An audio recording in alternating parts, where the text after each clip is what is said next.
আরজিকর বলুন, দুর্নীতি বলুন, সমস্ত ইস্যু সত্ত্বেও আপনি দীঘাতে গিয়ে মুখ্যমন্ত্রীর সঙ্গে সৌজন্য সাক্ষাৎ করলেন, তারপরেই তো এত বিতর্ক। আজকে দাঁড়িয়ে মনে হয় না ওটার প্রয়োজন ছিল না, একটা এখন একটা ভুল মনে হয় কি ওটা? না, না, প্রয়োজন অপ্রয়োজন অনেক কিছু। এটা কি প্রয়োজন ছিল আমাকে বর্ধমানে লড়তে পাঠানো? অনেক ডিসিশন নিতে হয়। তখন আমারও মনে হয়েছিল আমি তো কারো বাঁধা নেই, আমারও ব্যক্তিগত জীবন আছে, সমাজে আমি যেন সাধারণ নাগরিক, তো সেখানে আমার যাওয়ার অধিকার আছে। আর ওই রং দেখে মুখ দেখে আমি রাজনীতি ভিতরেও করি না, বাইরেও করি না। তখনও বলেছি, এখনও বলছি, আগামী দিনে বলবো।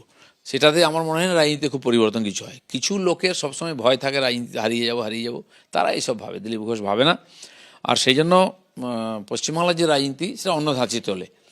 আর যদি মন্দির করলে কেউ জিতে যেত বা হেরে যেত, রাম মন্দির করে বিজেপি অযোধ্যা হারলো কেন, ফৈজাবাদ সিট হারলো কেন? আর এখানে করলে মমতা জিতে যাবেন, এটা কেউ গ্যারান্টি দিতে পারবে কি? ভুল ধারণা। আর তার জন্য আমি কেন যাব না? কার মন্দির? ভগবান জগন্নাথ আছেন।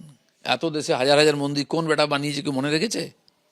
ভগবান আছেন, আমি ভক্ত যাব, সে কেউ বানাক, যাবে। তো আজকে যদি ওখানে মসজিদ বানায় হুমায়ুন কবির, তো অন্য পার্টির মুসলমানরা ওখানে নামাজ পড়তে যাবে না? তো এইসব ফালতু একটা এজেন্ডা বানানো কাউকে আইসোলেট করার জন্য, এটা আমার বিরুদ্ধে 4 বছর ধরে চলছে। সেটা আমি বলেওছি। তো নেতৃত্ব ঠিক করেছেন, কি করবেন, আমাকে যা আদেশ দেবেন সেটা আমি করব।